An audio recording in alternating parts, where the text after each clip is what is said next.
Um dos dias mais felizes da minha vida foi quando eu larguei a faculdade de administração na USP. Eu já estava lá há um ano e alguns meses e a cada dia fazia menos sentido para mim. Eu sentia que eu estava desperdiçando meu tempo, que a maioria dos conteúdos eu podia aprender lendo um livro sem sair de casa. E a cada dia eu me perguntava, o que eu estou fazendo com a minha vida? Quando eu falei para o meu pai, para minha mãe e para alguns amigos que eu ia largar o curso para desenvolver o Malabarize-se e criar conteúdo de malabarismo e circo, principalmente em vídeo pela internet, algumas pessoas me chamaram de louco. Mas para mim não era loucura, era só sensatez. Anos depois, eu descobri o trabalho do Doug Savage, que desenha Savage Chickens, que são umas galinhas sensacionais. E tem uma tirinha específica em que ele diz: muitas pessoas te dizem como é difícil ser artista. Você vai morrer de fome! Mas quase ninguém te diz como é difícil não ser artista. Eu acho muito interessante o fato de que não dá para viver sem arte. Não importa onde, não importa quem. E nesses tempos de pandemia, de quarentena, fica muito claro que o que salva as pessoas não são as coisas caras que só algumas pessoas podem comprar, as joias ou as roupas. É cantar na varanda junto com os vizinhos. É fazer música. É dançar como se ninguém estivesse olhando.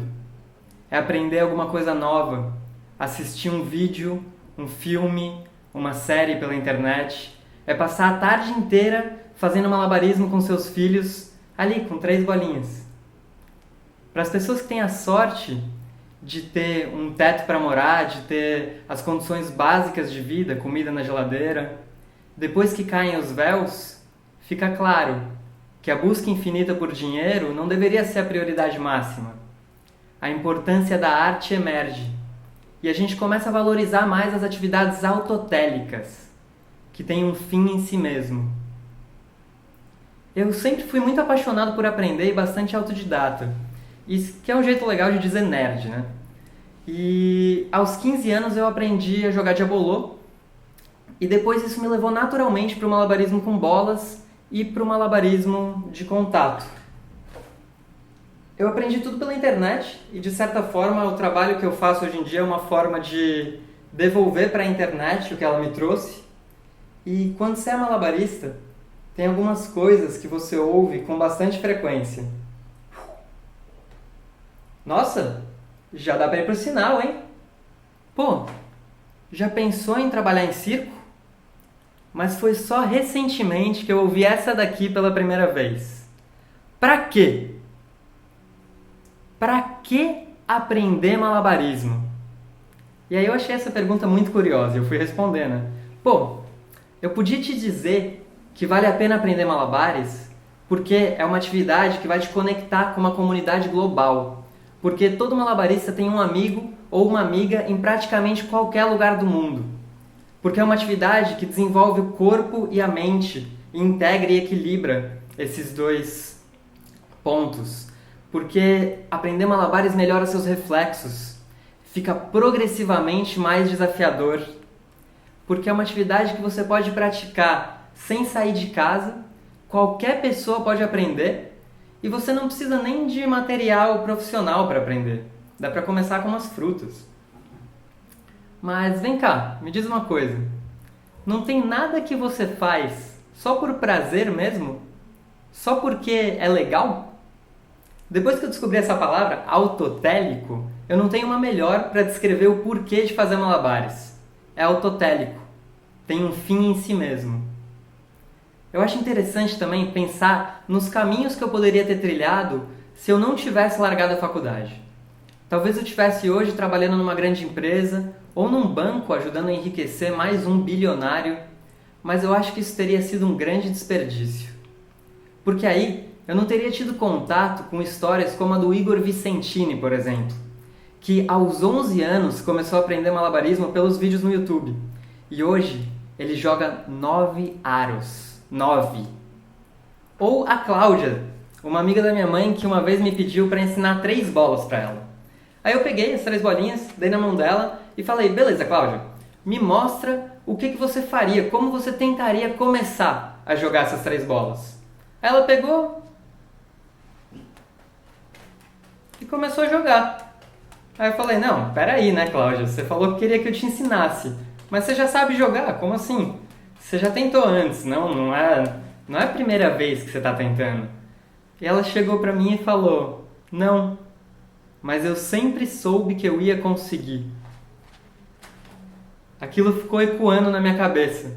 Eu sempre soube que eu ia conseguir. Ela tinha tanta certeza que todos os obstáculos se afastaram. E várias outras histórias também de pessoas que me contam diariamente que o malabarismo trouxe um impacto positivo para a vida delas, ou até que elas saíram de situações muito difíceis, situações de depressão, por causa do malabarismo e do circo, por terem descoberto e terem mais contato com essa arte. Eu descobri que quando eu faço o que eu realmente acredito, eu contribuo para que outras pessoas também façam o que elas realmente acreditam. E eu espero que um dia a gente veja os malabaristas no sinal e a gente perceba que arte é trabalho duro, é suor, e que todo artista tem que estar sempre em contato com o que tem dentro dele, né? O que tem dentro de cada artista, com os nossos medos, os nossos desejos, os nossos erros e os nossos sonhos. E aí, talvez a partir desse dia, a gente ajude a criar ainda mais espaços para dividir trabalhos artísticos. Escolas, centros culturais, teatros, lonas de circo. Inclusive, tem uma tradição muito interessante em algumas apresentações circenses, principalmente quando a gente apresenta para outros circenses, em que quando você entra em cena e tenta fazer um truque bem difícil, às vezes você erra. E aí, os circenses que estão lá na plateia sabem que aquele truque era difícil e todo mundo que estava lá assistindo dá suporte para a pessoa que está em cena e grita: Eu acredito!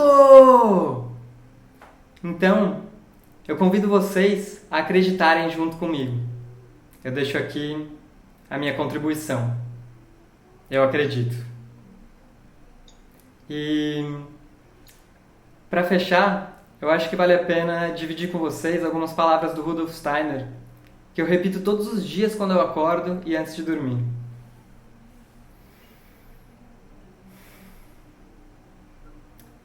Com firmeza, eu ocupo o meu lugar no mundo. Com certeza, eu caminho pela vida. Com esperança em tudo que eu faço. Com amor no íntimo do meu ser. Com confiança no meu pensar, forças jorrem do meu coração. Obrigado. Acredito!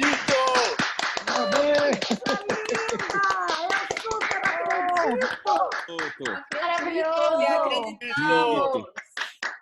Não, eu só queria agradecer profundamente uma frase que você disse. Eu queria te agradecer quando você disse: tanta gente diz pra gente o quanto é difícil ser artista, o quanto é difícil ser escritora num país como o Brasil.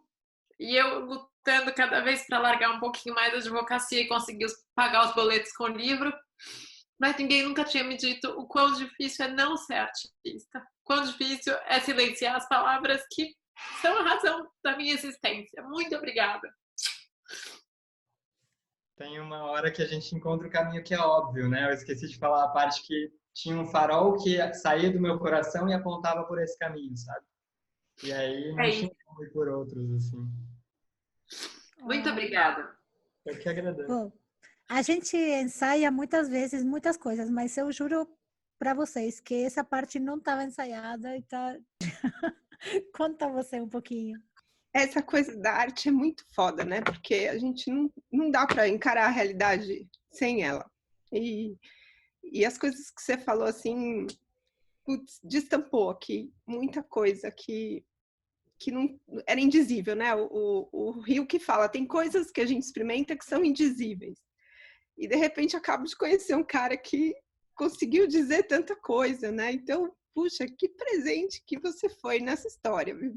Obrigada, muito obrigada pela sua vida e pelo farol que acende aí desse peito e que ilumina todo mundo nessa telinha verde aí, quem conseguir receber isso, é só para dizer que eu também acredito, Lucas. Também acredito. Bom, que bom. Obrigada. Obrigada, Ana. Que lindo, Lucas! Todo mundo. Nacional. Muito bom. Coisa linda. Fantástico. Chorando. Parabéns, Lucas.